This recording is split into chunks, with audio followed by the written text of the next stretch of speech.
अस्सलामुअलैकुम। आज के लेक्चर में हम इंशाल्लाह कुछ कॉन्सेप्ट्स को समझेंगे, जिसमें सबसे पहले हम देखेंगे कि स्टैटिस्टिक्स है क्या, साइकोलॉजिकल स्टैटिस्टिक्स क्या है, कैसे स्टैट्स हेल्पफुल है एक साइकोलॉजिस्ट के लिए। फिर हम देखेंगे कुछ टर्मिनोलॉजीज़ को and then at the end हम डिस्क्रिप्टिव इन्फ्रेंशियल स्टैटिस्टिक्स और सैम्पलिंग एरर को समझेंगे। सबसे पहले हम देखते हैं स्टैटिस्टिक्स है क्या। It is the study of collection, analysis, interpretation, presentation, and organization of data. It allows to present data that is easier to comprehend. Information को organize और comprehend इसलिए किया जाता है ताकि रिसर्चर आसानी से देख सके कि रिसर्च स्टडी में क्या कुछ हुआ है और आसानी से दूसरों को बता सके। अब देखते हैं साइकोलॉजिकल स्टैटिस्टिक्स के कॉन्सेप्ट को। It is the application of formulas, theories, numbers and laws to psychology and psychological experiments and researches. Stats के जो लाज फार्मूलाज होते हैं हम इनको साइकोलॉजी के एक्सपेरिमेंट्स और रिसर्चेस पर अप्लाई करते हैं साइकोलॉजिकल स्टैटिस्टिक्स में।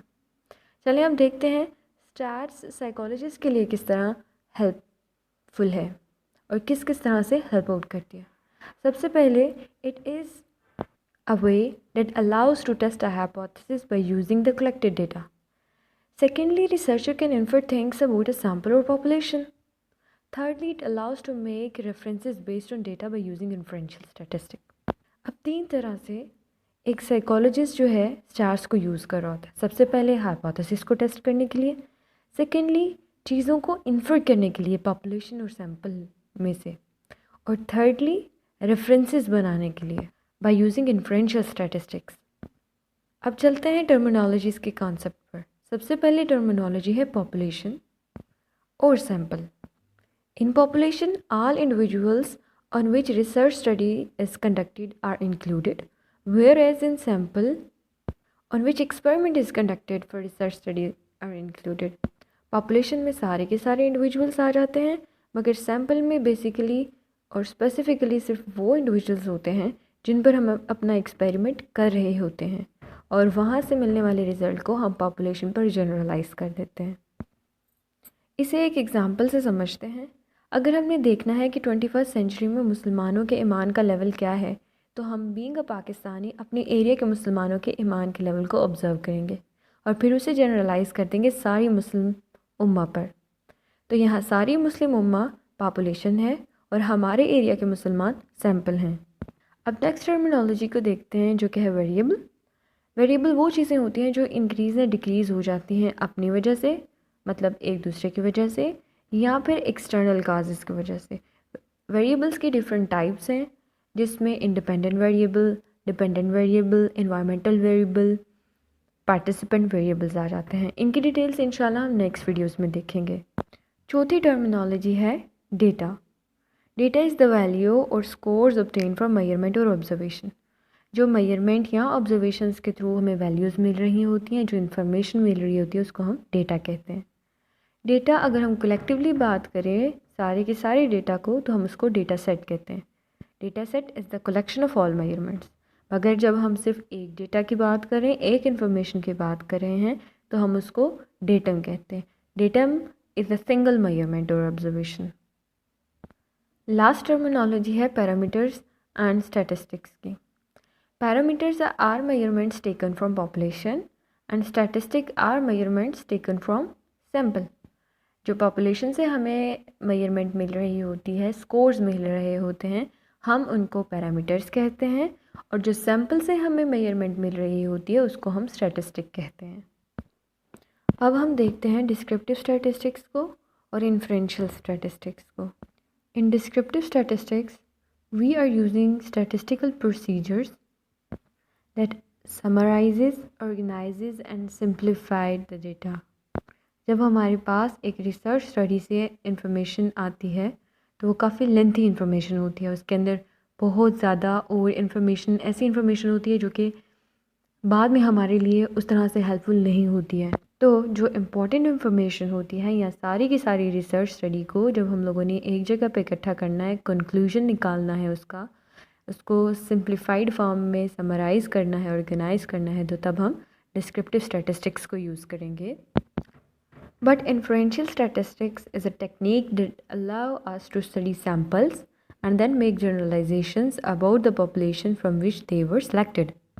Inferential statistics में हम अपने experiments वगैरह specific individuals पर करते हैं जिनको हम sample कहते हैं, और वहाँ से मिलने वाली इन्फॉर्मेशन को, मेजरमेंट्स को हम सारी की सारी होल पॉपुलेशन पर जनरलाइज कर देते हैं।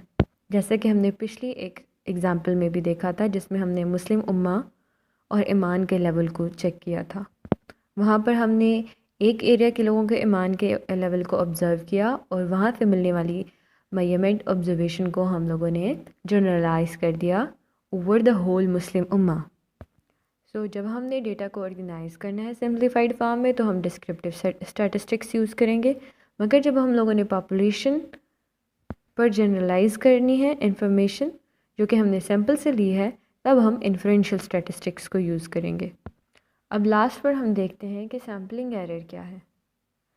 नेचुरली अकरिंग डिस्क्रिपेंसी और error that exist between sample statistics and corresponding population parameters.